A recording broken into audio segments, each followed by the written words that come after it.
It's Maria and buongiorno everybody on this beautiful sunny day. It looks like we're going to have a wonderful Matariki weekend. The weather on our side and the Brenduin's open. um, Councillors, we're just waiting for Danielle to come. She's got a whole pile of stuff for us. No, not yet. Okay. We do have some apologies this morning, but before we do that, I will start the meeting off with a prayer. For those who would like to bow their heads, please do. Dear Heavenly Father, thank you, Lord, for today. Thank you, Lord, for the company that we have. Lord, please guide our decisions and make sure that they're in company with your will and with the benefit of the community. In your most precious and loving name, amen. Councillors, as usual, just any declarations of interest, please notify them as they come along. We have at the moment 3 apologies, with one possibly being a late arrival. We have an apology from Councillor Cooper, Councillor Golightly, and Councillor Connor. Do I have a mover for that? Councillor Harding and Councillor Benny. All those in favour? Any opposed? Carried. Thank you, councillors. Our first item here is public forum, which is Fiona Green. Fiona, you know the rules. Yes. You've got the microphone in front of you. Make sure you press the button. You've got 5 minutes, and within as the bell will go at 5 minutes, so that will be your time is up. Okay. Okay. Good morning, everybody, and thank you very much for letting me speak this morning. Mayor Kokorala, and good morning to the Chief Executive and everybody else and people behind me. By working closely with local residents, businesses and community organisations, local governments can develop a comprehensive and targeted approach to reducing crime, making our communities safer and more prosperous for all. Cut out the middleman. Additionally, prioritising initiatives that address and alleviate social and economic inequalities can help to decrease the likelihood of criminal activity. Crime prevention strategies involve a variety of factors such as promoting community engagement, improving access to education, addressing social and economic inequalities, and creating a supportive environment for at-risk individuals. These are all areas where the Council can play a crucial role. Local government has the power to implement policies and initiatives that can help prevent crime before it occurs. For example, investing in community programs and resources that promote positive youth development and provide alternatives to engaging in criminal behaviour can have a significant impact on reducing crime in our city. It is not solely the responsibility of the police and law enforcement to prevent crime. We all have a role to play in creating a safe and secure society.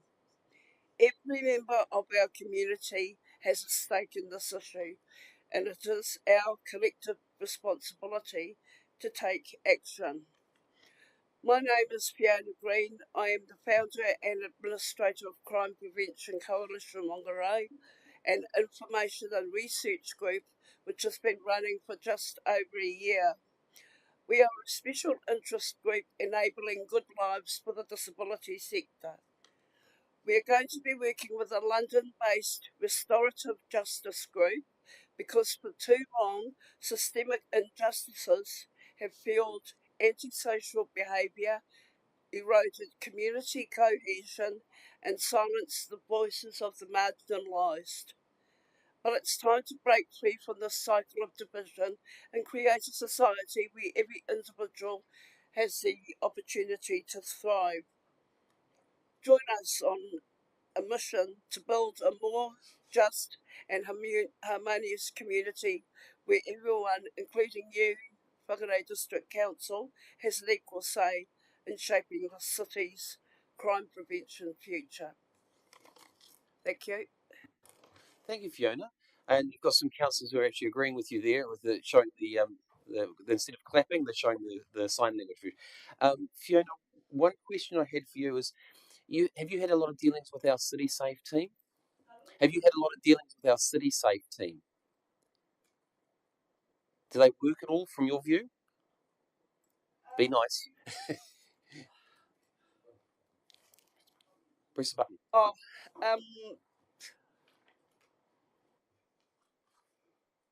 Oh, sorry, the work they do during the day is great.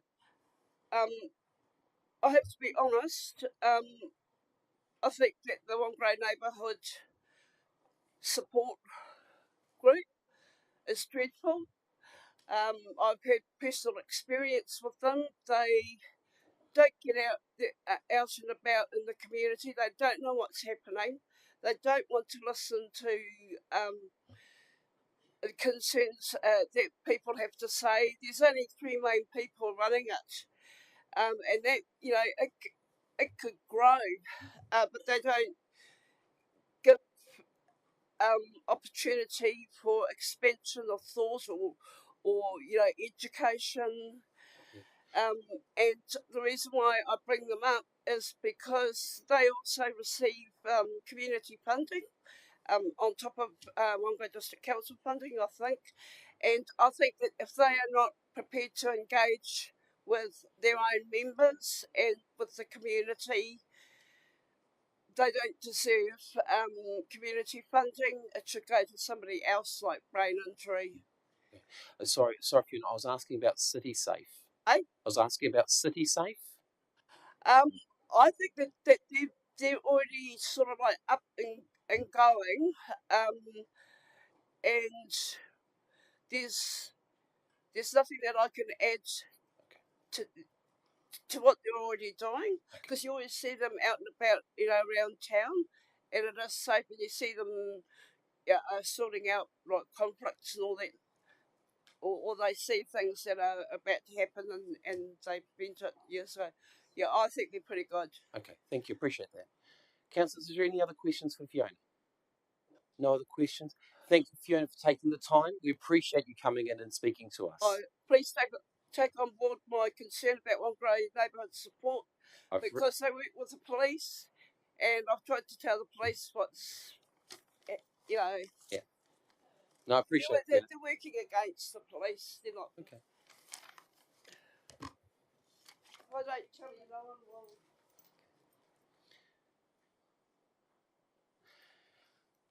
Councillors, as our first agenda item, we've actually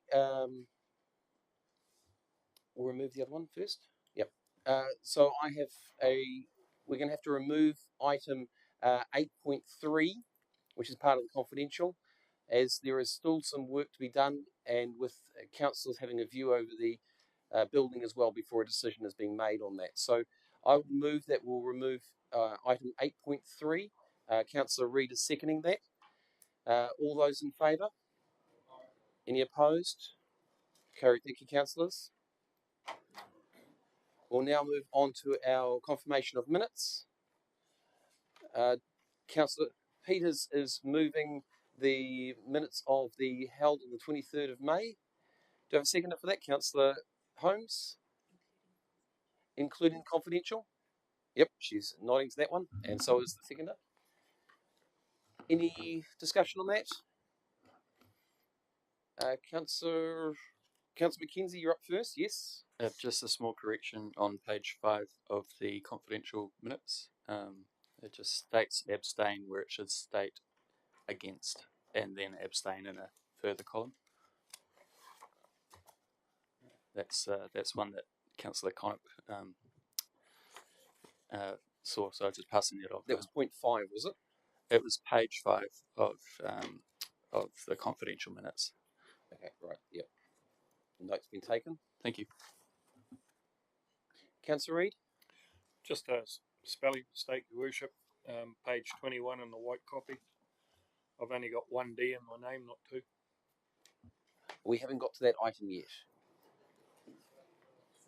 No, we're just doing the first lot of the minutes, not the page 21. We'll get to that one. Is it there? Page 21, yes, the second one. So it's the second one, Councillor Reid, so we can make the change on that one when it comes. Yep, points taken. All those in favour? Any opposed? Carried. Thank you, councillors. We'll now move on to item 5.2, which Councillor Reid has got an amendment of, which is correction. Councillor Peters is moving that with the correction. And Councillor Reid, are you happy to second that? Yes. With the correction of his name being corrected. Excellent. Including the confidential, Councillor Peters? Yep. Councillor Hulse, you'd like to speak to that?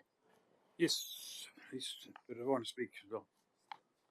The 5.2, is it? Yes. Yep. So on page 32, and about the third line down, is procedural motion was lost 6-6. It should have been 6-5. Just a little tidy up there, please. Very good correcting there, Councillor Hulse. I move the motion. Yep. You did move the motion, but that's well done. It's right here.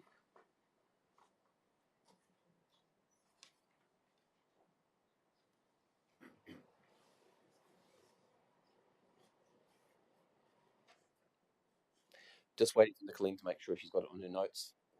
And Danielle's got the notes, yep. With those minor corrections, all in favour? Any opposed? Carried. Thank you, councillors. We'll now move on to item 5.3. I mean, 1.3, sorry. Oh, I'll get the right number. It's 5.3, I was right. Do we have a move for those minutes? Councillor Olsen and then Councillor Peters. Do we have any corrections to that? No. All those in favour? Any opposed? Carried. Thank you, councillors. We'll now move on to item 6.1. Civic building recognition, civic project recognition. This is on page 43 for those councillors. Eddie's moving into the hot seat there. Good morning. Councillor Peters would like to move this. Do we have a seconder? Councillor Mackenzie's seconding that. Councillor Peters, for the purposes of live streaming, can you read the motion? That council notes the positive recognition that Te Iwi Tahi has received. Would you like to speak to that at all? I would like to commend all of those who have worked on this building that has resulted in this award, but also has resulted in all of our workers being able to do their job better because they are together and they're in a lovely environment. So well done to all of those who worked on it. Great stuff.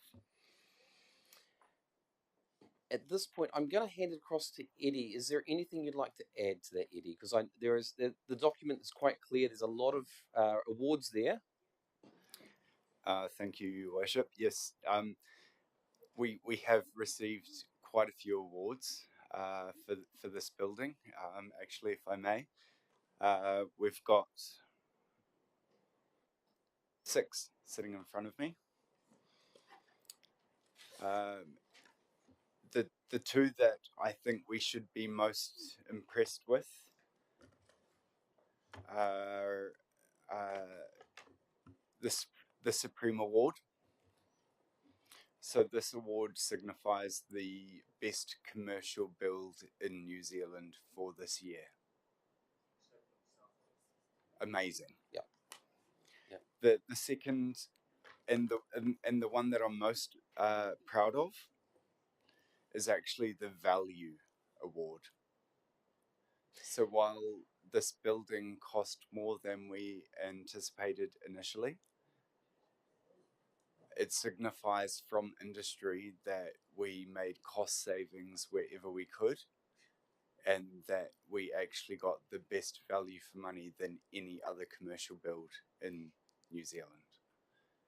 So those are two really, really significant awards for Whangarei. I think that we have set a new standard for our district, and that we are now looking forward as a district to building a community which is fit for purpose for the future.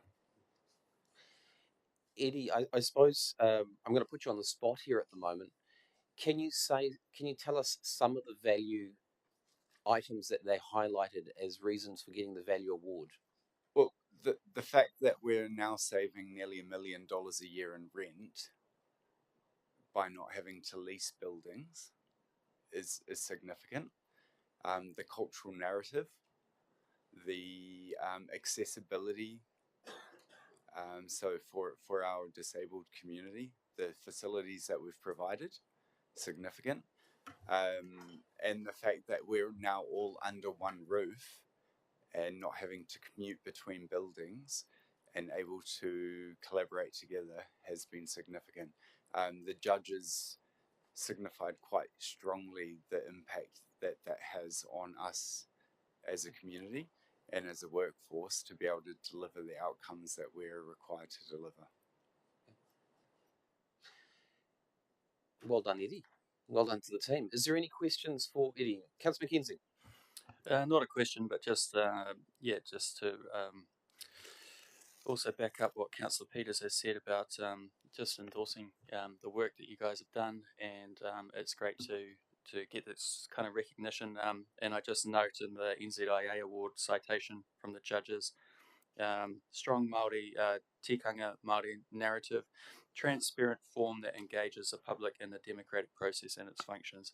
And I think the way that the building's laid out and how it's accessible to the public is really a successful thing. It's a great thing for democracy and for civic space in our district. So well done, team. Councillor Hulse. Yes, Your Worship. I'd just like to extend out probably should have been in the recommendation, I feel that it's great having Eddie come along, and congratulations on all the awards we've won. But I think we need to go wider, and we should have a display. We should have a recording out in the public foyer, because our ratepayers funded this. And I think we should show the recognition of actually showing that out there. I see just what Eddie has mentioned in this meeting today. If we could extrapolate that out of it and put the awards up in the frame, I think that's justified. So well done. And it's always great when Northland beats some of the rest of the country. So good on you. Thank you. I think those points are very much felt there, Councillor Hulse. Absolutely on that. Through the chair, well, through Your Worship, I would love for us to be able to display some of these awards in a public space for a period of time. Yep. Your Worship, I'd be quite happy if the mover and seconder could add that to the motion. I'm happy for that, Your Worship. Okay, so mover, seconder. Councillor McKenzie, you second it? Yeah.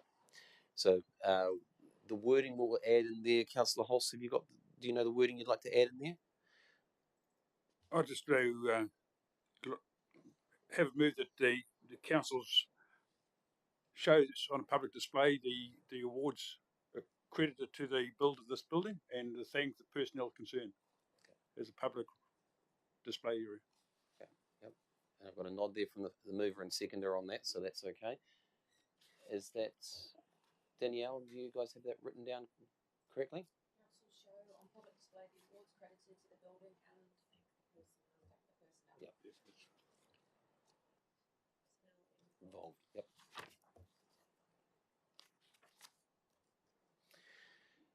Councillor Reid, you've got something else to. Thank you, Worship. Just whilst the accolades are fantastic, I do have a couple of reservations about certain staff safety matters. Thank you. Okay. No, fair comment. I'm sure those can be taken offline with Eddie. Yep. Councillors, the motion is there. I'll get Nicolene. Can you read that out just to make sure that everyone understands it? The council notes the positive recognition that Te Iwi Tawi has received, and 2, that council shows on public display the awards credited to the building and thanks the personnel involved. Any other discussion to that? Would you like to write a reply, Councillor Peters? Just to add that although we had to cut back on some of our climate aims, it is still a climate friendly building. And just thank you for keeping whatever you could in. Thank you very much. Right of reply's been had. All those in favour? Aye. Any opposed? Thank you, councillors. And Councillor Yeovich would like to be recorded as abstaining. And Councillor Reid, you'd like to abstain as well. Okay. Councillors, we're now going to move on to item 6.2, water supply fluoridation progress update June. We have Councillor Benny would like to move motion. Is it moving this motion? And Councillor Reid is seconding it. He had his hand up first. Councillor Benny, can you please read it for us, please? The recommendation that the Council notes, 1, that the dates for completion of the fluoridation work at the Whau Valley, Ruddles, Ruakaka and Ahuroa water treatment plants has been pushed back until 28th of March 2025. And 2, that to meet the completion dates, fluoride will be added to these water supplies from the last week in February 2025. Would you like to speak to that, Councillor Benny? Yes, I would.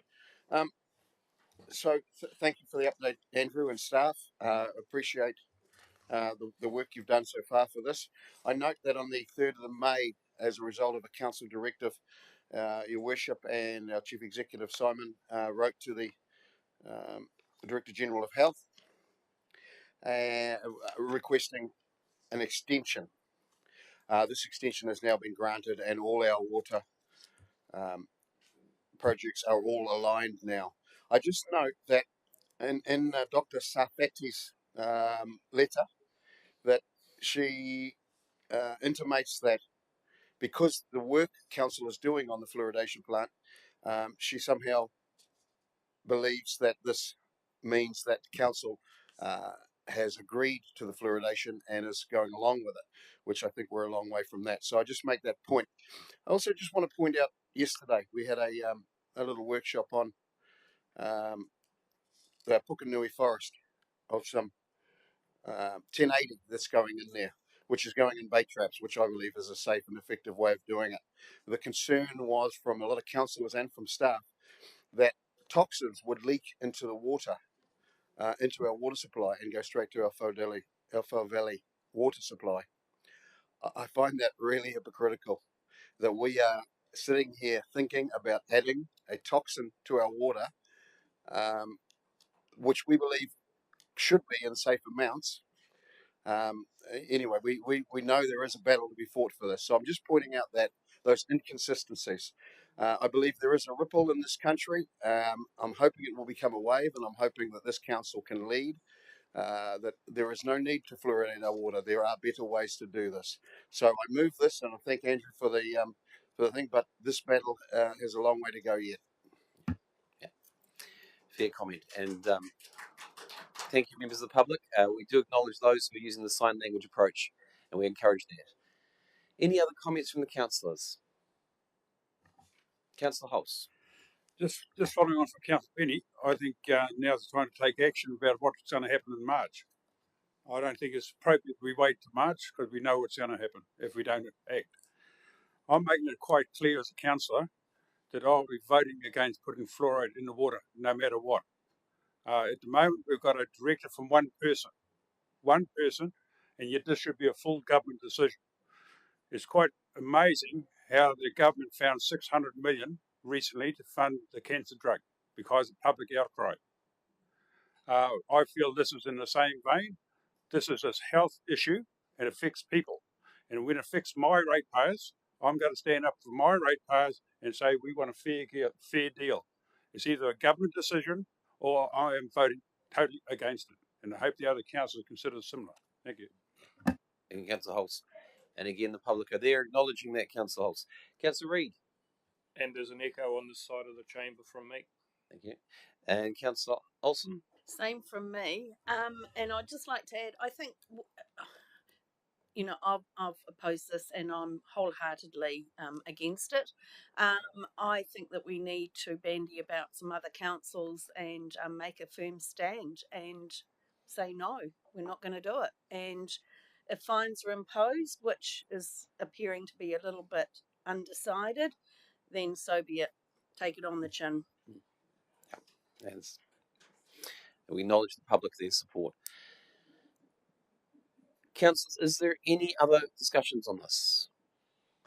No other discussions. Councillor Benny, would you like your right of reply?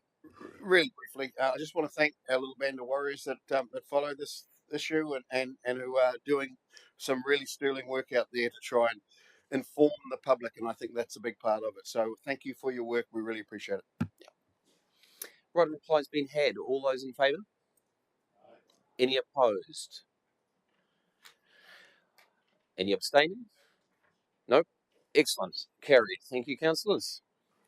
We'll now move on to item 7.1, Northland Forward Together Revised Strategic Collaboration Document. Do I have a mover for that? Councillor Peters, you'll move that. Councillor Harding, second. Councillor Peters, can you read the motion, please?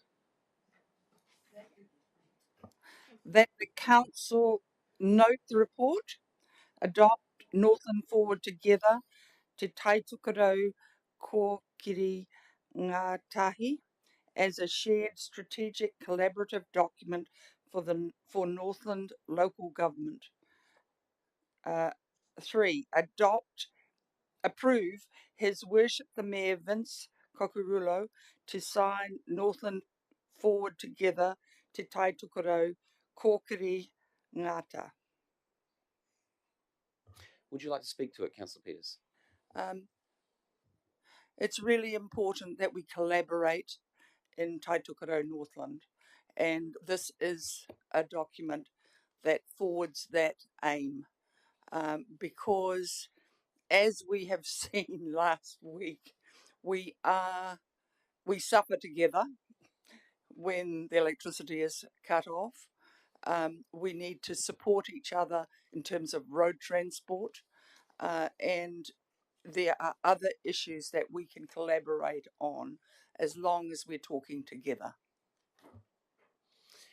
Absolutely, the point is definitely made, Councillor Peters, and I'll highlight within the document itself. It does highlight the fact that it is about restoring State Highway 1, the 4-laning, the rail connection, expanding the port. These are all things which are going to benefit Northland. And let's be honest, Northland is celebrating today because the Brenduans are back open. Yeah. So let's be honest about that. They are celebrating. Councillor Hulse. I just want to congratulate you and the rest of the mayors for putting it down on 2 pages. Thank you.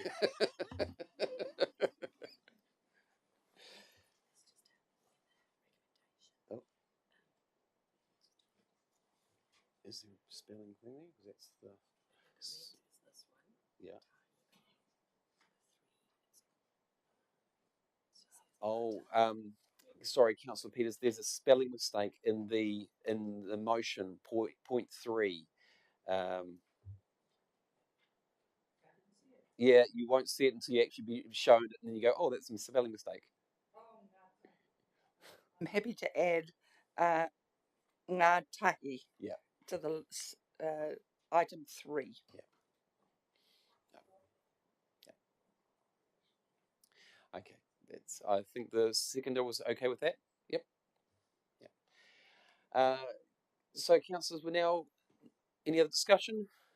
No discussion. Would you like your right of reply, Councillor Peters? Just to endorse Councillor Hulse, I would like to see more documents that are so succinct that we can actually understand them and take them on board. Fair comment. Councillors, we'll have all those in favour, please. Any opposed? Any abstaining? Carried. Thank you, councillors. We'll now move on to item 7.2, which is on page 77.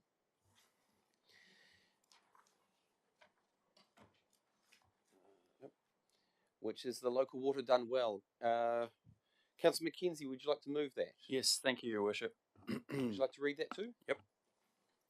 That the council, 1, notes the report, 2. Notes information regarding the local government water services preliminary arrangements bill and the key principles of local water done well.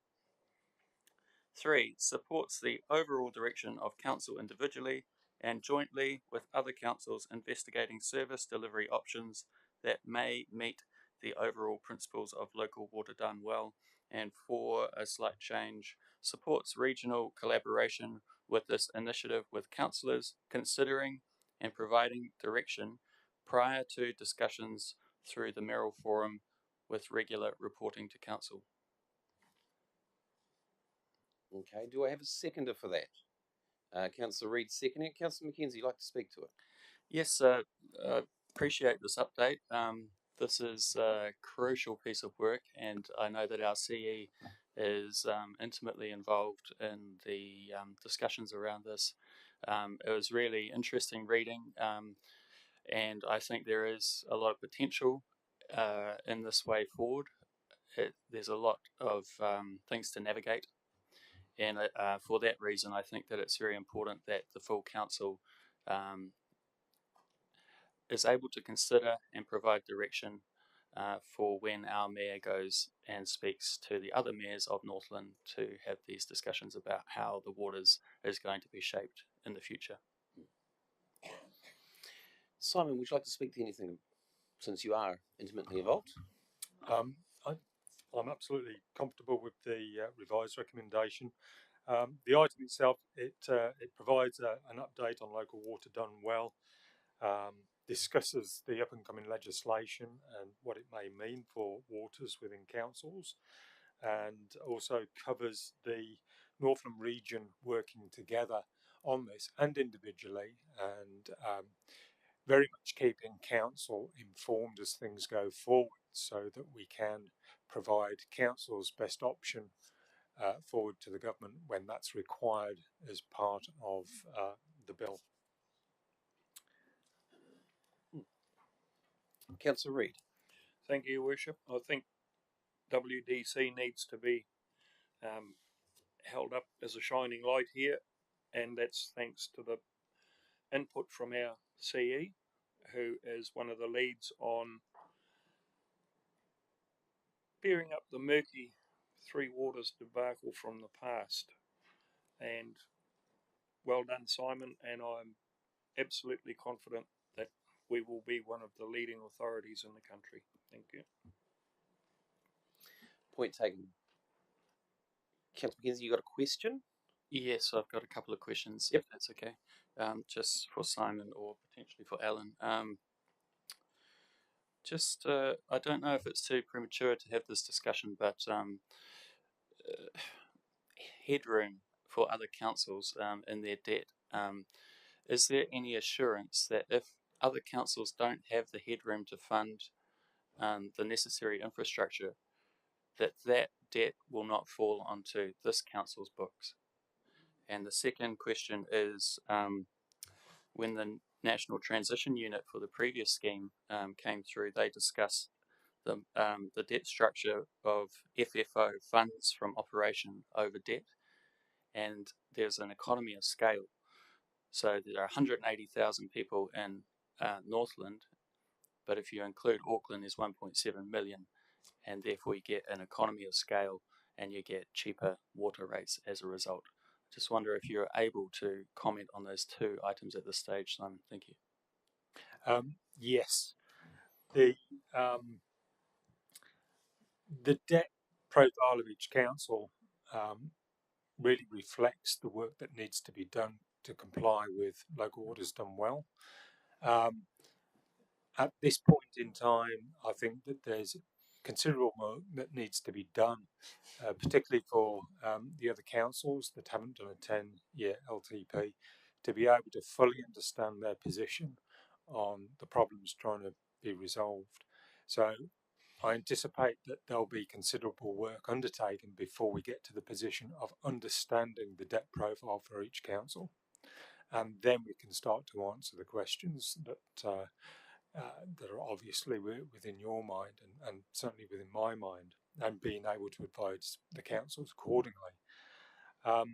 In terms of economy of scale, You're quite right.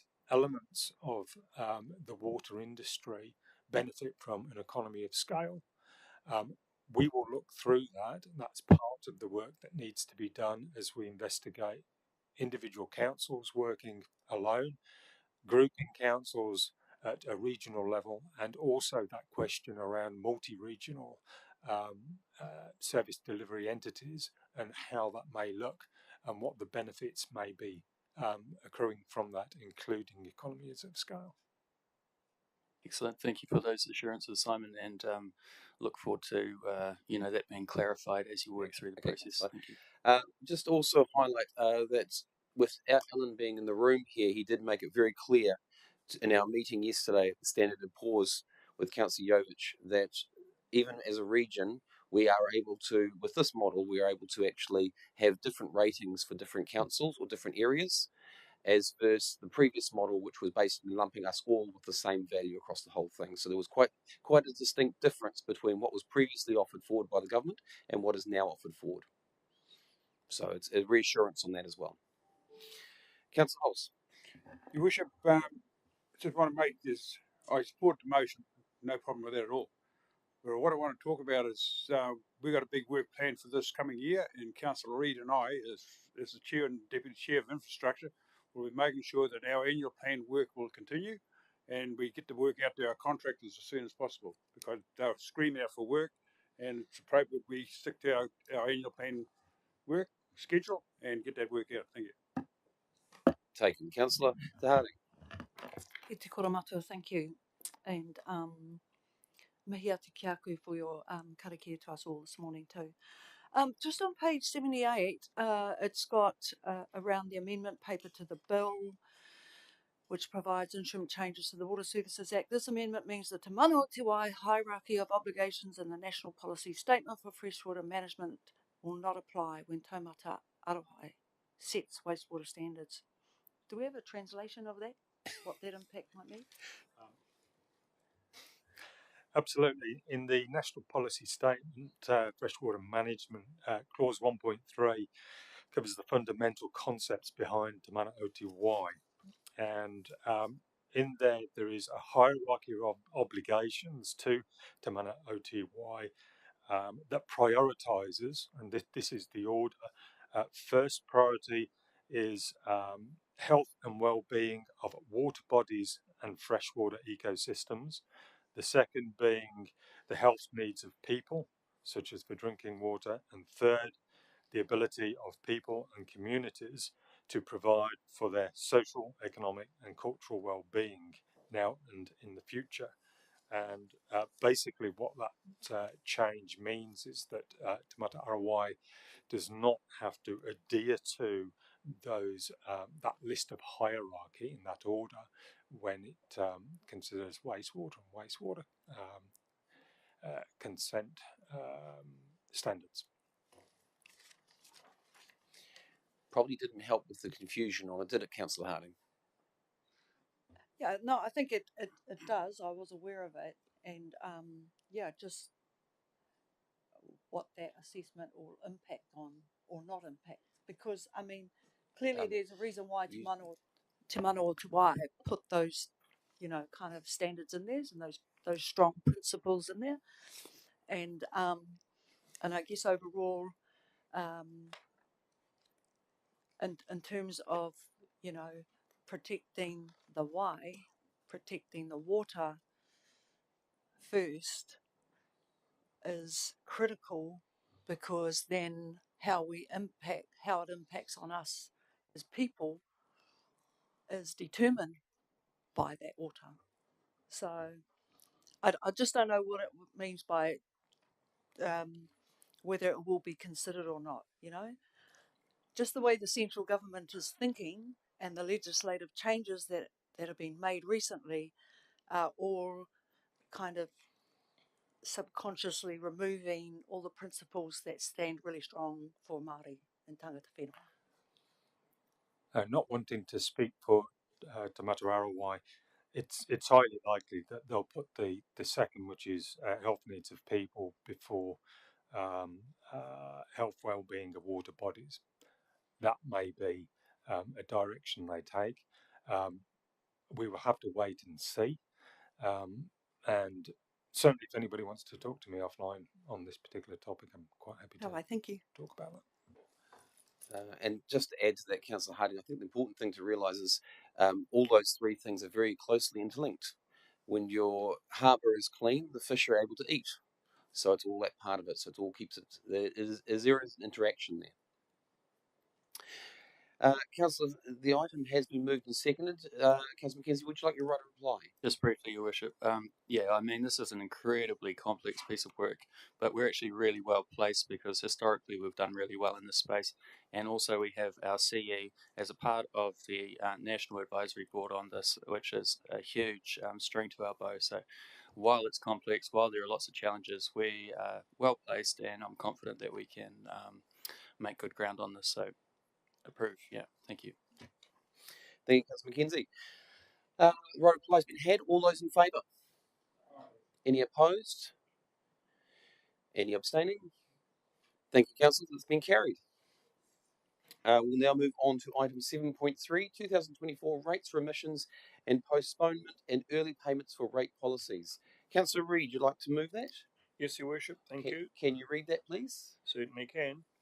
Recommendation that Council adopts the rates remission and postponement policy as required under sections 85 to 90 and 109 110 of the Local Government Rating Act 2002 and Schedule 11 of the Local Government Act 2002, and the early payment of rates policy as required under section 55 of the Local Government Rating Act 2002.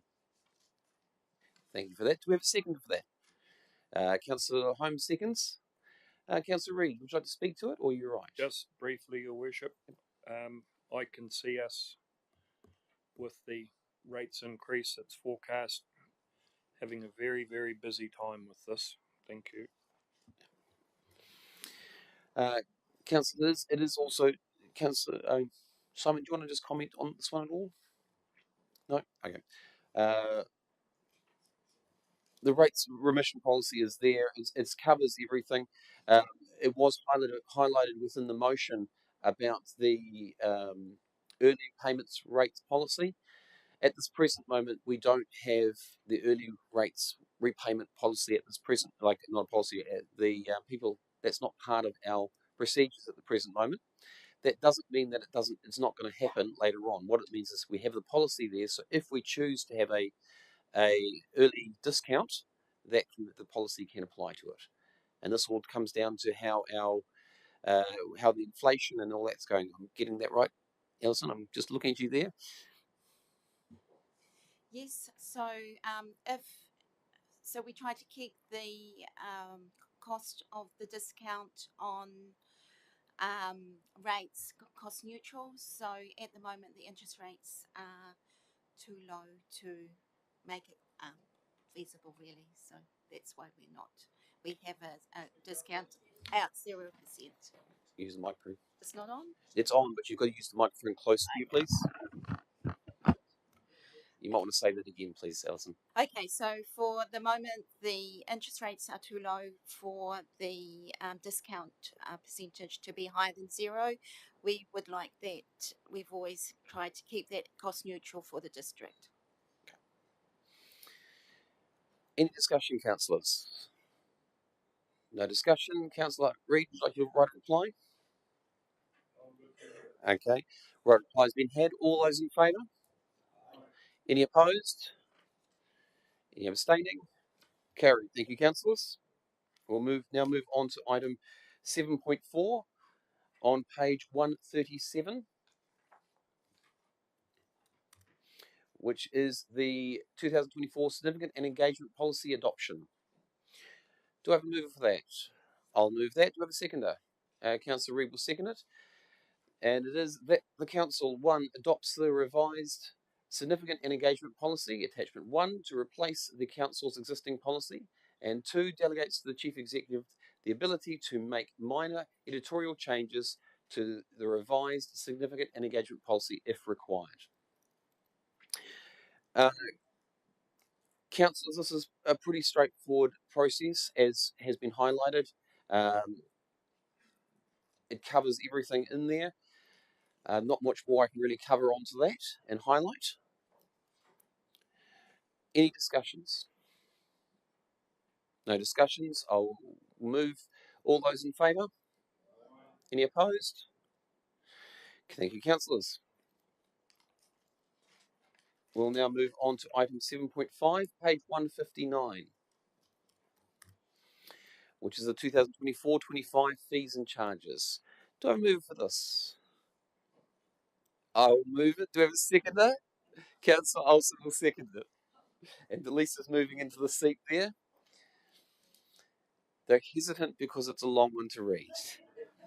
So what I will do is I will read the first part here is that the Whangarei District Council A adopts the fees and charges listed in Table A as follows and as per Attachment 1, Statement Proposal Fees and Charges 24 to 25. These fees were consulted on and deliberated as part of the 2024-2034 long-term plan process as required under the Special Consultation Procedure under the Local Government Act 2002. And Table A highlights the bylaw enforcement, drainage, food premises, gambling, health and Act, registration premises, public places bylaw, Resource Management Act, rubbish disposal, and water supply. Item B, authorise the Chief Executive to make minor amendments, drafting, typographical or presentational corrections necessary to the 2024-25 fees and charges document. As stated before, councillors, this is a standard practice as we go through. There has been some minor changes for some of the items. One of the ones that affects most people within our district is the rubbish bags. They have not gone up, so it's to be noted on that. However, everything else has had that small increase due to inflation, and some things have even dropped. Councillor Reid. You forgot all the page numbers, Your Worship. You are correct, but everyone's got the document there as Table A, which I've highlighted. Any other discussion on it? Councillor Hulse? Yes, so I'm going to take the opportunity to just bend the rules a little bit here. I'm going to suggest that actually council actually looks at reducing some of the fees and charges. We all say about inflation and their cost on our ratepayers, and the biggest concern of the people outside this room have got is the cost of living. And yet, because we're a monopoly and we can just add costs all the time, we're part of it. You know, there's a lot of parts we should be scrutinising and saying we can do this a lot better if we did X, Y, Z instead of following what we did the year before. So I'm signalling very strong. I know this is part of the long-term plan, but going forward to the next annual plan, we should be looking at some part of council where we get stuck in and reduce costs, because we're certainly not showing that to our ratepayers. Thank you. Yep, points taken, Councillor Hulse. I will encourage everyone to have a good read through the documents there. You'll find that there's a lot of them which have not changed in value, and there is some which have actually gone down. So there is a collection of there. Yes, some have increased, and one I'm looking at particularly, which was the septic treatment, went from $42.36 to $43.59. So it is actually just in line with inflation on that one, and specifically to costs. Is there any other discussion? No discussion. All those in favour? Any opposed? Thank you, councillors. Carried. Now move on to page 189, which is on item 7.6, which is the adoption of the Treasury Risk Management Policy, including the Liability Management Policy and Investment Policy. Councillor Holmes is going to move that. Excellent. Can you read that, please, Councillor Holmes? Thank you, Worship. I'll do my very best. Recommendation that the Council adopts the Treasury Risk Management Policy, which includes A, the Liability Management Policy, and B, the Investment Policy. I have a seconder for that. Councillor Harding seconding that. Councillor Holmes, would you like to speak to that? I think it's self-explanatory, so I'm happy to pass over to the team. Any discussions or questions for the team on this? No discussions or questions. Councillor Holmes, would you like to write a reply? Okay. All those in favour? Any opposed? Carried. Thank you, councillors. We'll now move on to item 7.7, which is on 227.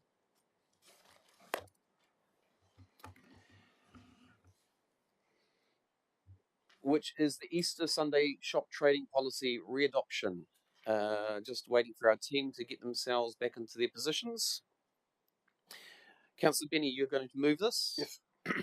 Yes, Yep. as it is. You'd like to read it, please? That Council 1 continues the Easter Sunday shop trading policy, VAP policy, attachment 1, without amendment. 2, authorises the Chief Executive to approve any necessary minor drafting or presentation amendments to the policy to correct errors or omissions, or to reflect decisions made by Council at this meeting prior to final publication. Councillor Reid, are you seconding that? Yes, you are. Councillor Benny, I'd like to speak to it. Very briefly, I happen to be part of the Council. Feels like a long time ago now that started this Easter Sunday shop trading policy. Although there is some alternative views on it, I think it's a good policy, and I think we've gone with our businesses who want this. So I support it. I do note that the point 4 on the document, that the policy may be short-lived because of a bill going through Parliament at the moment. So yeah, I think this is a business as usual, and let Parliament make their any changes that are required. Fair comment. Councillor Peters. I'll be voting against this. I think people should have a day of rest on Sunday. Yeah, thank you, Councillor Peters. Councillor McKenzie.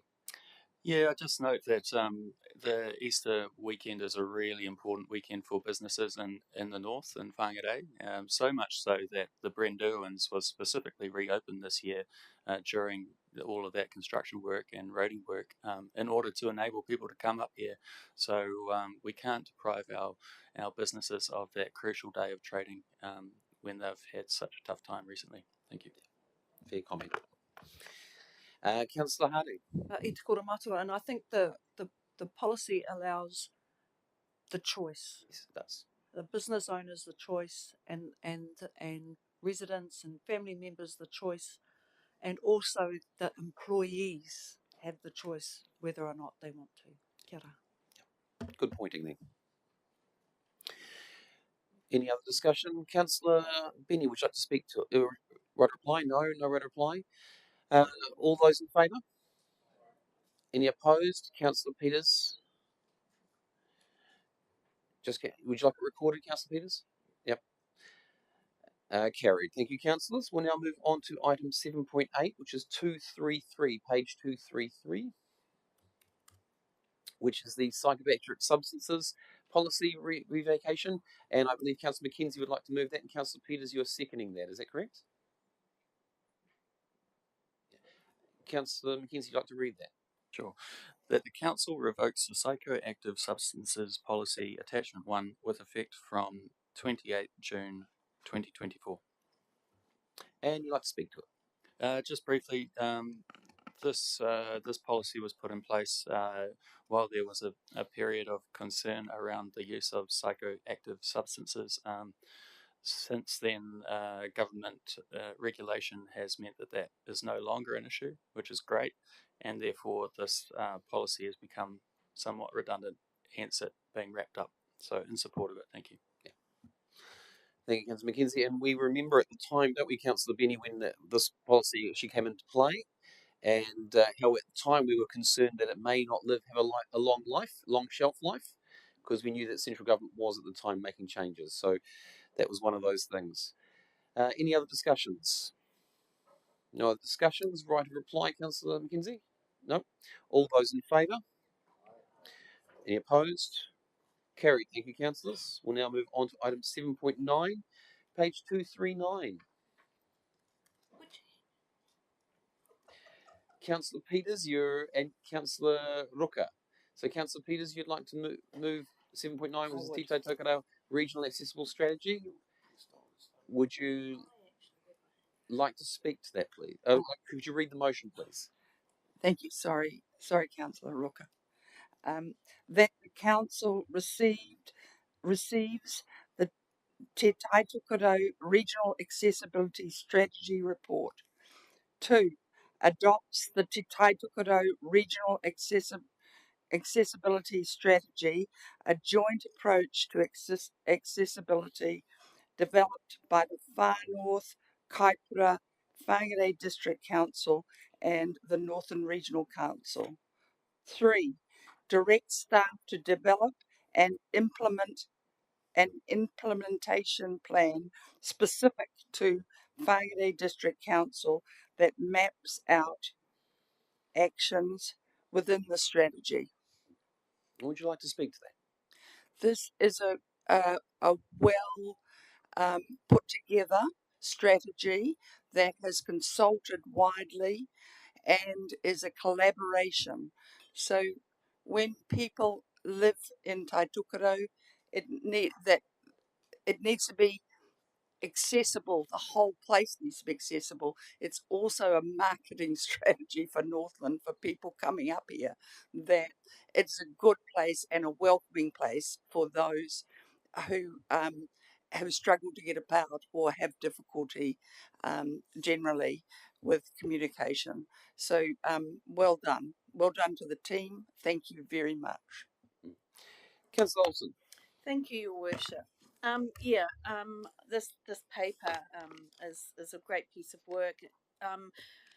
If you read through this, and maybe the public don't realise this, but Northland has the highest rate of disability with 29%.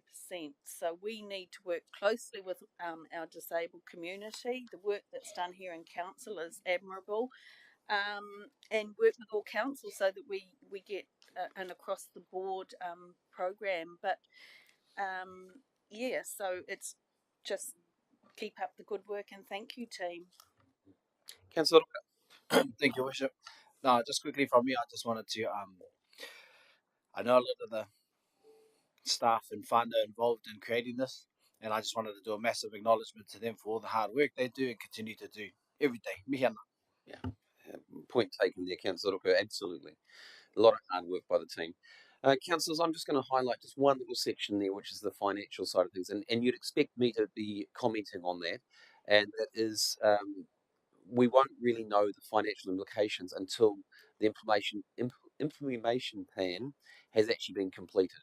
And in the meantime, the staff are actually doing that within their own costs and their own budget structures to try and work that out, which is a high thing to uphold. And I also wanted to highlight this is another example of Northland as a region working together, and how we do want to make sure Northland is seen as a leading example to the rest of the country. Councillor Peters, would you like your right of reply? Just to acknowledge our own Whangarei District Disability Group, advisory group, who've done a wonderful job and are well connected with our Whangarei community. Absolutely. Right of reply has been had. All those in favour? Any opposed?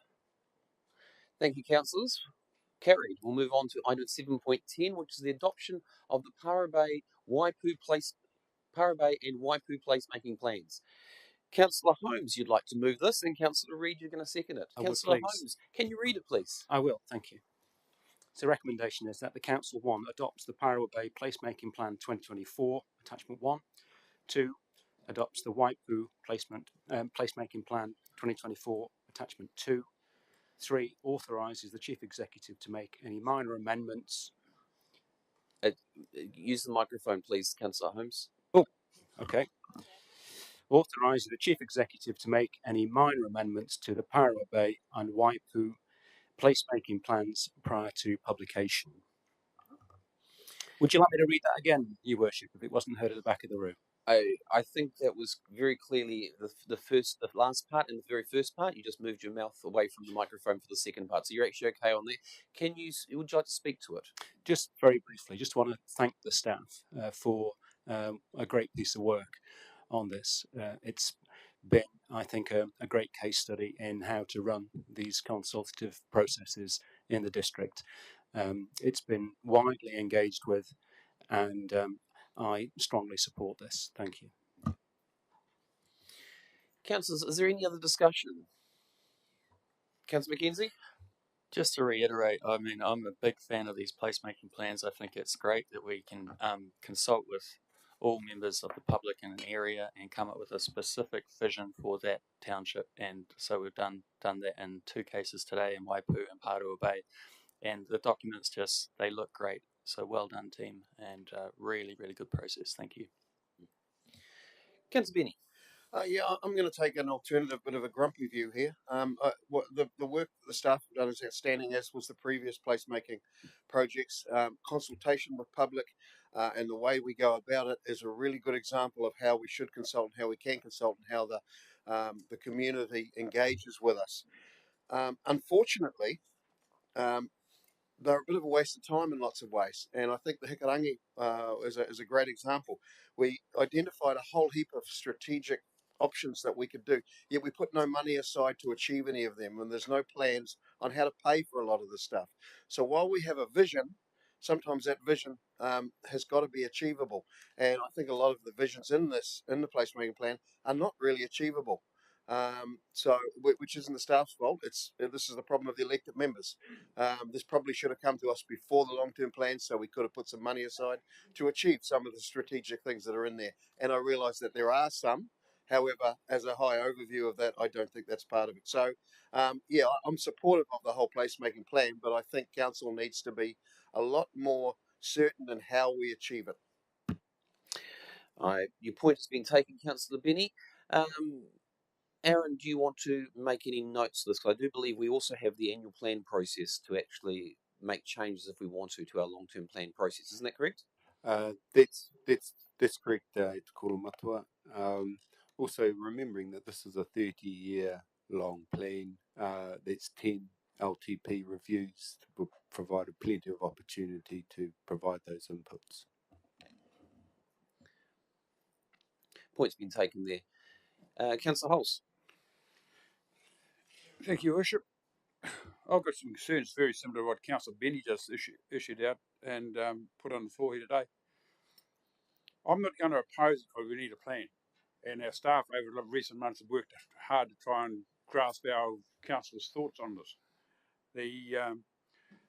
But as a councillor, what happens if we adopt this as it is? In 6 months' time, we'll have staff officers come and say, "You adopted a plan. That's what we're following." When we know we could have added more things into it. And I go back on page 277, to 357, where it shows land use zoning in Waipu Village. And yet we know, Councillor Cooper and myself know that's not appropriate in today's world. We wanted a bypass link from the Nova Scotia across to Waipu Cove Road. It's not shown. And also extension of Argyle Street is not shown as well. And that comes up at all the ratepayer meetings, it comes up at all the public meetings, and yet we don't show it in our document. So how do we make change?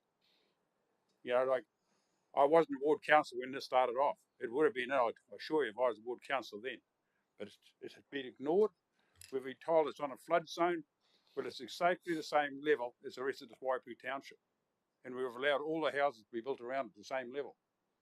So, although I'm not opposed to it today, but I am signalling that this will be coming back within 12 months with a proposed change, because we need to change it. We want growth. Like this last bypass closure they've been doing closure exactly what we're trying to avoid in a little small village. We push them all into a village, streets that can't handle the traffic, when a simple bypass road would allow expansion of the village, but get all that traffic out of the village and use it as a bypass. So that's a disappointing thing. Thank you. Fair comments there, Councillor Hulse. With Councillor Hulse making that statement, I'm going to. There's a couple of questions that have come out of there, and I'm going to pose it to the staff. This is a living document, is it not? Okay, cool. And the other thing is, the transportation strategy does not seem to be included in these documents, and that is bypass routes or things like that. In both the Parua Bay and the Waipu one, is there a reason for that? Kia ora, through the chair.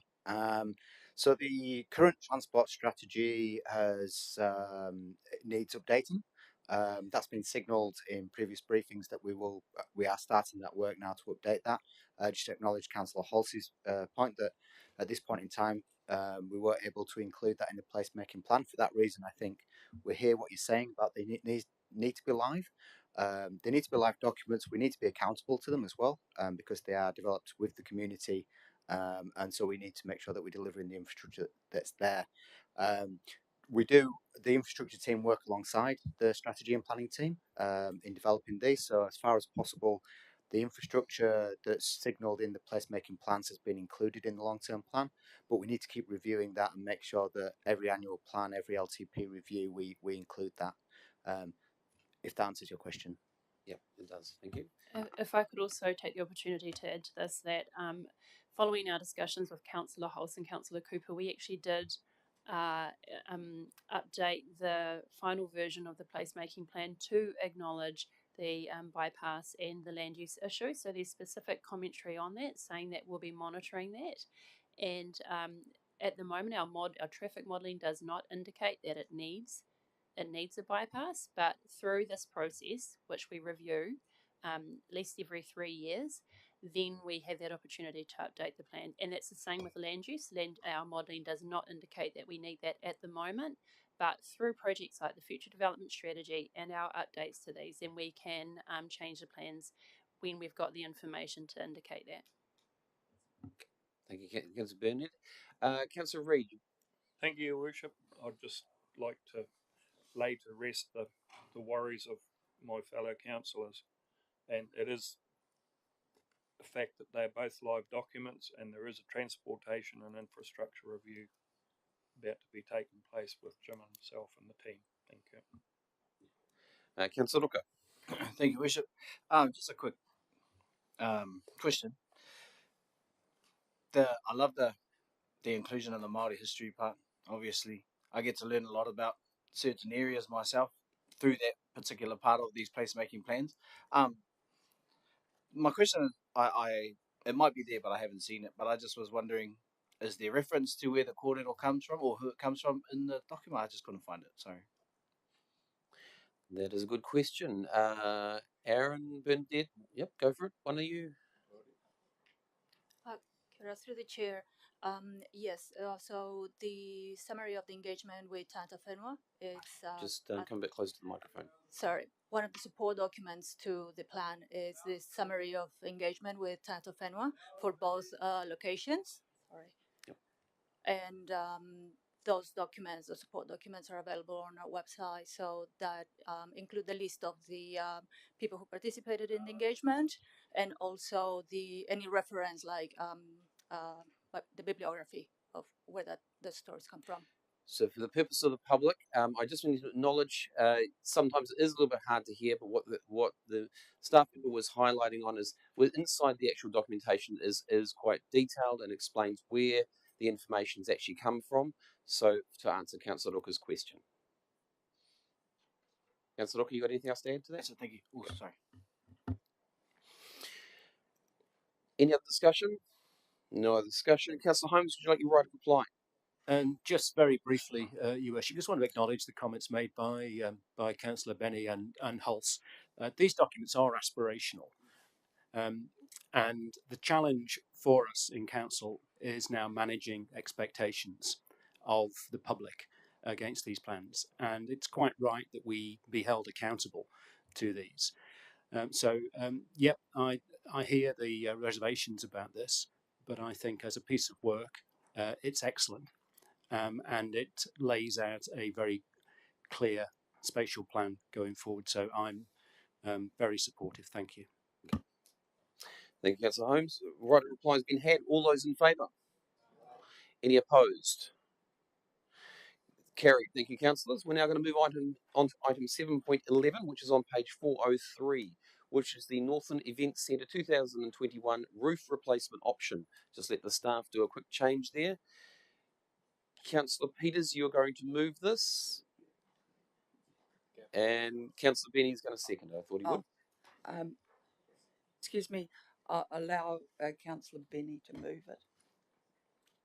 Councillor, I've already called it. That's the way it is.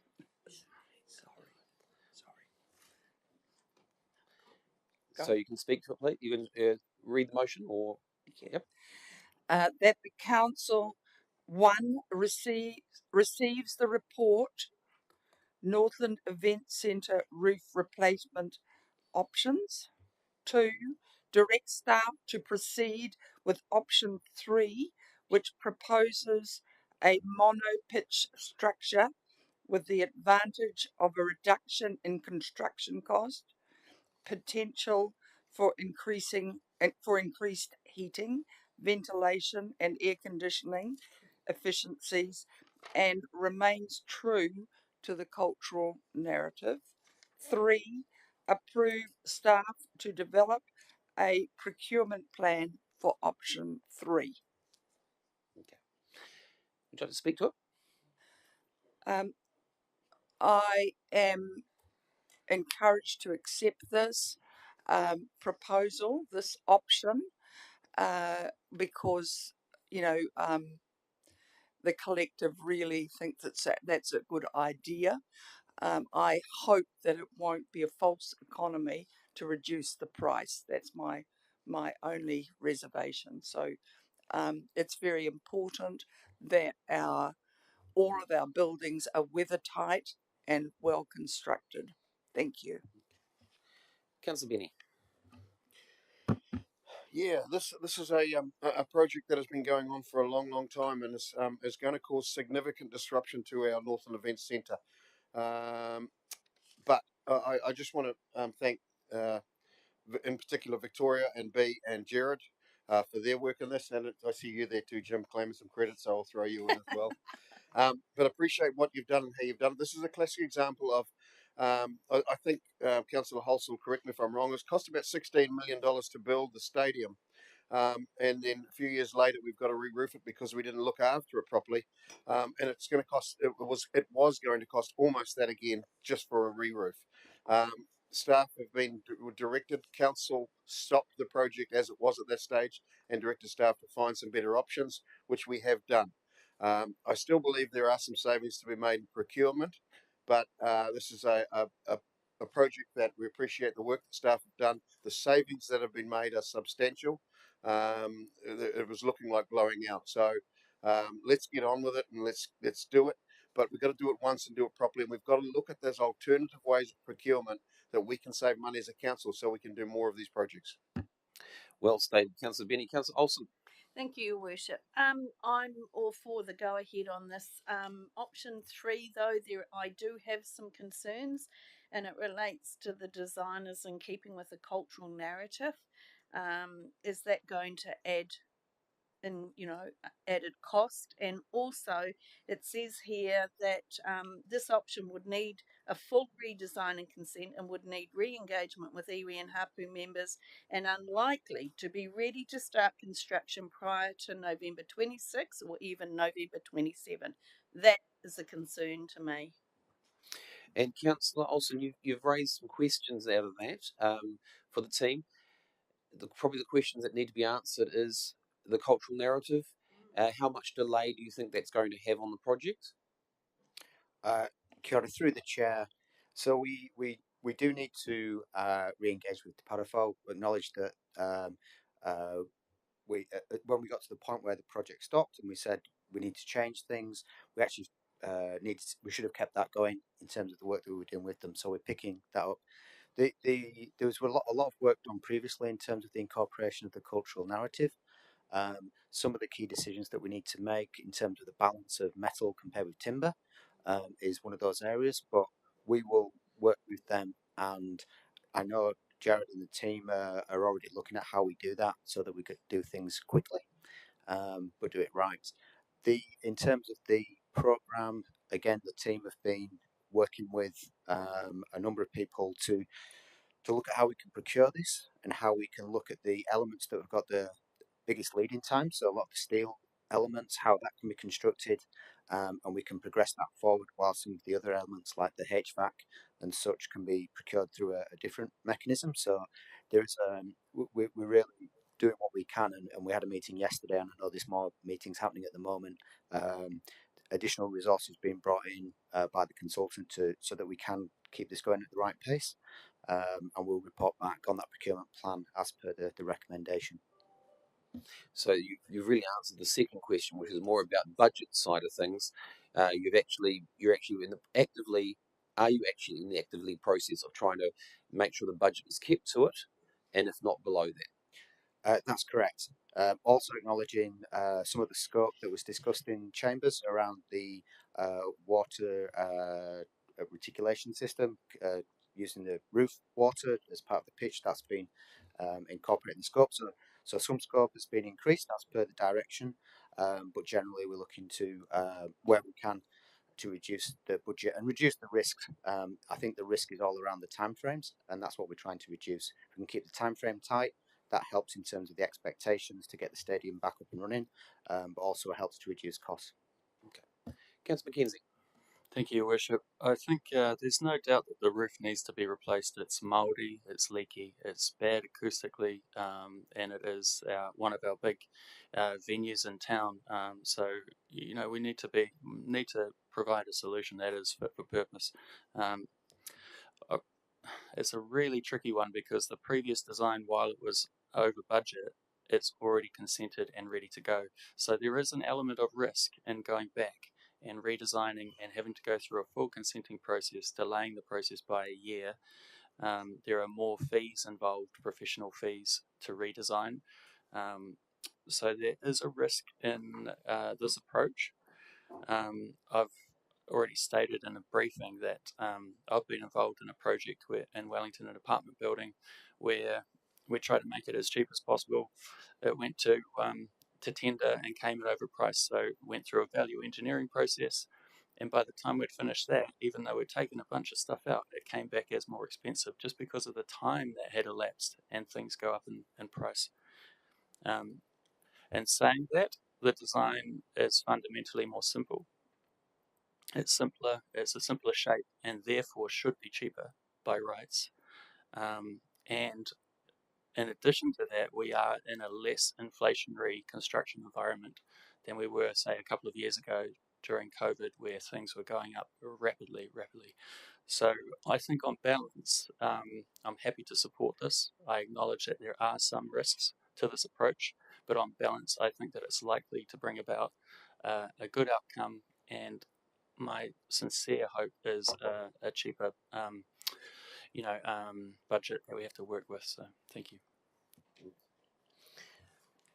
Councillor Holtz.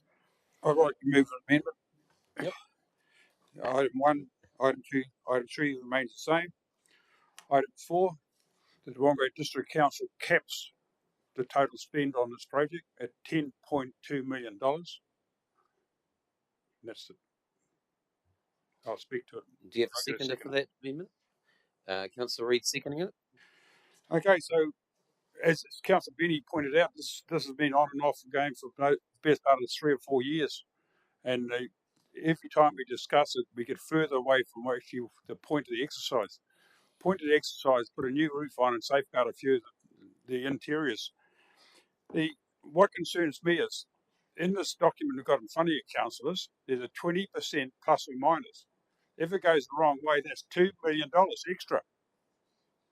$2 million extra. So I was fortunate enough to be a councillor who built a library next door, and we went very similar process. The mayor of the day got so fed up, he said, "You got $8 million, build it for that." And that, I'm replicating that. You got $10.2 million, build it for that. So I'm signalling really clear, because we cannot. Just remember, it's only a couple of weeks ago you said to the ratepayers, your rates are going up 17.2%, and here we are with an open check for another $2 million. I'm stopping that. I intend to hope to get your support to stop that type of behaviour. Thank you. Thank you. Thank you, Councillor Holtz. Councillor Reid. Thank you, Your Worship. 4.5 odd years now, I think, or more. And this was one of the first items that came before me as a junior councillor. I think the price back then was just topping $5 million. Yeah, it was. We wanted all the flowery bits added in. So, Councillor, can you normally get told to shut up. Councillor, can you keep using the microphone, please, and refer to the councillors? and it didn't fly.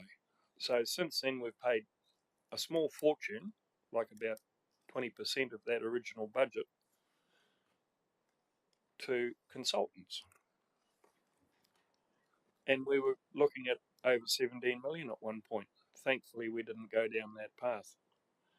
And now we're being told it's 10, give or take another couple.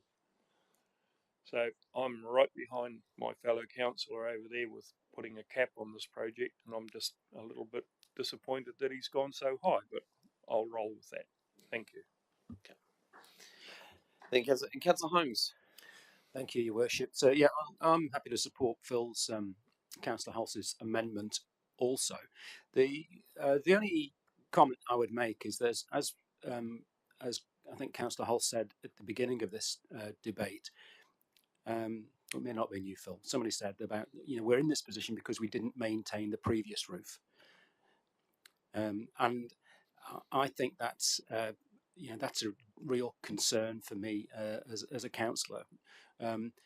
We spend a lot of money on infrastructure, and if we can't maintain the infrastructure that we spend our money on creating, then that's a pretty poor show. So I would just like it noted that it's all well and good replacing the roof, whatever the final roof looks like, but we have to maintain the assets that we're putting in place, and it's pretty disgraceful that we didn't maintain the previous roof and we find ourselves in this position again.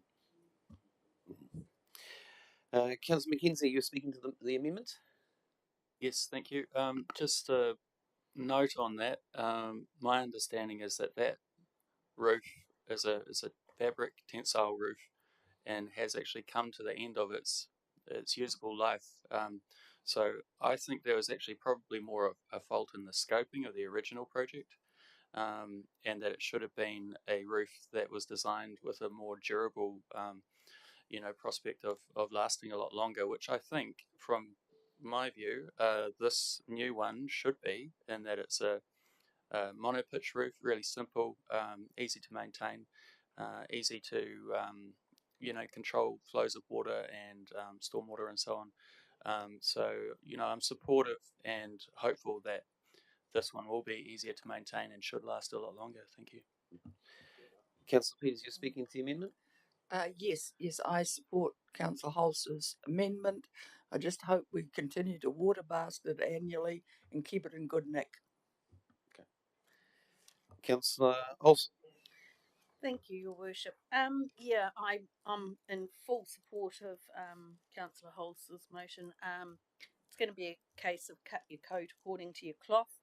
And just for clarity, is the maintenance of the roof not in the lease agreement? So, a question for Victoria. So through the chair, at the moment we are maintaining the roof on behalf of NECT until the new roof is in place, and then the new roof actually belongs to council as part of our assets, and so as part of our asset management plan there will be budget set aside and a plan to maintain the roof moving forward. Yeah, because reading through the lease agreement, isn't there specifics as to what we do, and so it should be, I feel, in there. Yeah. And any water blasting or any maintenance on it will be done in conjunction with the stadium people, so it will not be done separate. Councillor Harding. E te kora matua. I'd like to tautoko Councillor Hulse's amendment. I just want to add, I'm kind of getting a little bit fed up around anything that relates to hapu and iwi holding up particular projects around their cultural narrative not being included. And I mean, Councillor Olsen has every right to challenge around this number 5, around this re-engagement is likely to push out construction for till 26, 27. That's like a little bit over the top, because if we had that full relationship with hapu right at the start, and you did mention it, Jim, around continuing that engagement process through, it shouldn't even delay it by a day, you know, because they'd be on board. We're working in an area where it's their whenua, it's close to their moana. Of course, we need to have their cultural narrative on board. But I'm sorry, Te Kora Matua, I'm just, yeah, I'm a bit fed up around the fact that cultural things are being held up by hapu and iwi when we should be right there, right at design stage, having them on board. And I actually know that they have been included. And, you know, and this Becker report that says, oh, the hugest risk it'll push it out to November 2027. What the? That's not even, shouldn't even be on the table. Aroha mai. Yeah. Kia ora, thank you. And Councillor Harding, your point is definitely taken, and maybe that's something that the staff need to learn going forward, how they write the reports and how they be more inclusive within their reports. Councillor Holes, you've already spoken. Otherwise, I'll do a point of order. You got a question? I've got a correction to some of the statements. Well, no, I'm sorry, Councillor Holtz, you cannot do that. Well, No. point So of we'll order. go Councillor Ruka. I'll put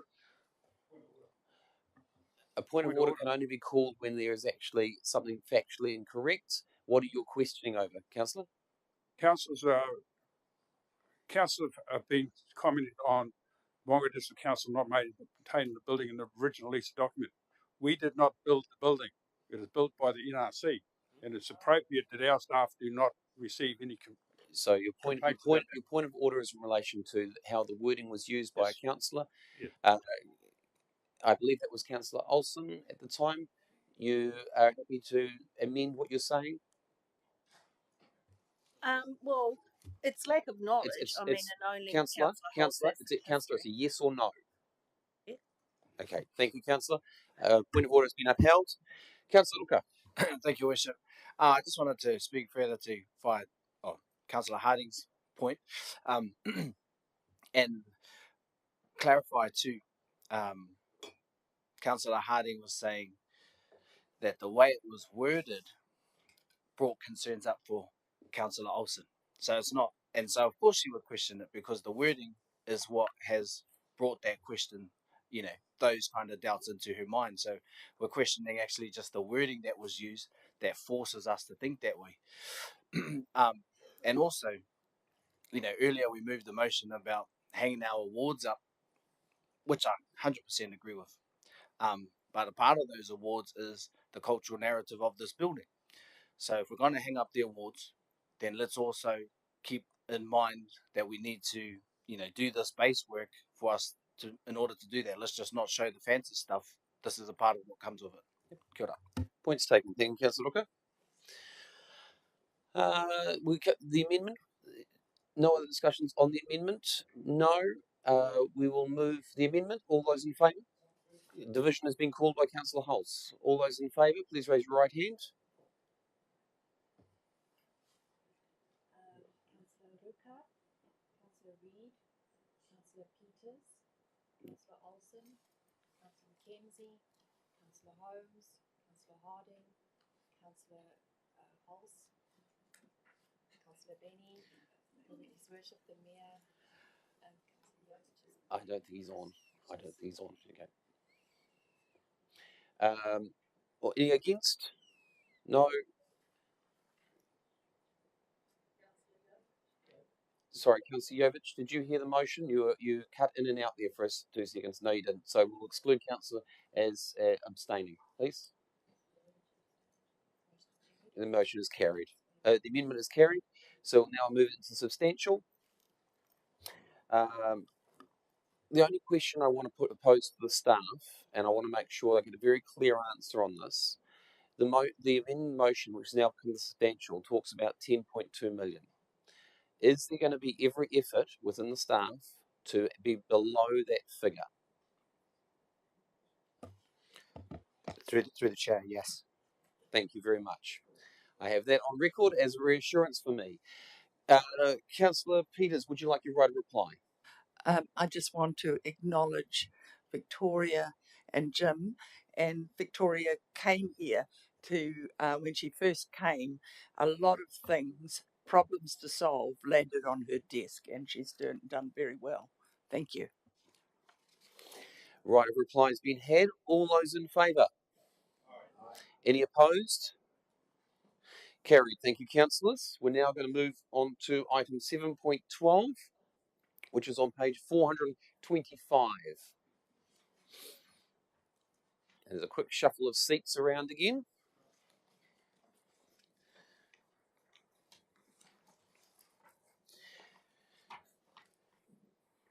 Councillors, do I have a mover for 412, which is the Future of Severely Affected Location Program? I will move it. Do I have a second? Councillor Olsen will second that. Councillors, it is that the Council 1 notes that while a detailed assessment consultation has not been undertaken in relation to the Future of Severely Affected Locations Program, information held by Council does not indicate properties that would qualify for Category 3 within the district. And then 2, which implies that Council opts out of the government's Future of Severely Affected Locations Program, notifying the Minister of its decision. Councillors, the biggest issue with the FOSL, we'll call it, as in brackets there, which is the Future of Severely Affected Locations Program for Councillor Peters, it really deals with places which are heavily affected by storm damage. So the fact is that most of the places that we're dealing with in Whangarei, or all since the last Cyclone Gabriel, none of them will actually fall under that category, which is the disappointing side of things from that side of things. But Councillor, Dominic, would you like anything else to add? Nothing to add. It's not covered in the paper. Yeah. Yeah. So that's being that. Councillor Holmes. Your Worship, thank you. So the disappointing thing for me, as we've already identified, is that the properties affected by the cyclone out in the heads would not qualify under this scheme, which I was hoping they may do. And I know that there are residents out there who will be disappointed in this, but I thank the staff for the efforts they've made to investigate this, and I'm happy to accept their recommendation that we don't join this scheme. Thank you, Councillor Holmes. Councillor Olsen. Thank you, Your Worship. When I first started to read this and I looked at fossil, I thought, God, are they talking about old people? Now. But anyway, just one question. If we follow the recommendation and withdraw, are there any funds set aside anywhere that should we get into a situation where we do have category 3, isn't it, that we can pay out? Would that come under anything, please? Dom, that might be the question, might be in relation to if a future event happens in Whangarei and another disaster has happened, is there a chance that we can opt in, or will a new proposal come about? I'm just making sure, Councillor Olsen, does that cover it? Thank you. So the FOSL scheme is limited to the North Island weather events. So if there's a future event, it will then depend upon the government if they decide to reintroduce a similar scheme. And it seems that they've set the precedent now, so I suspect that may be the way going forward. And I guess looking at those scenes from yesterday's and the recent storms further south, that it's probably something that's going to be a continuing thing. And we were just lucky, I think, that we didn't have any of the buildings that looked like they'd fall within those categories. Yeah. Thank you for that answer, Murray. Councillor Harding. Thank you. It is a hard one because our experience to how we cope with the previous cyclone is different from other regions, and we're not, we don't know what's ahead of us. So this is pretty much based on our current and previous experience of what's happened to us in Aotearoa significantly. But in the end, I think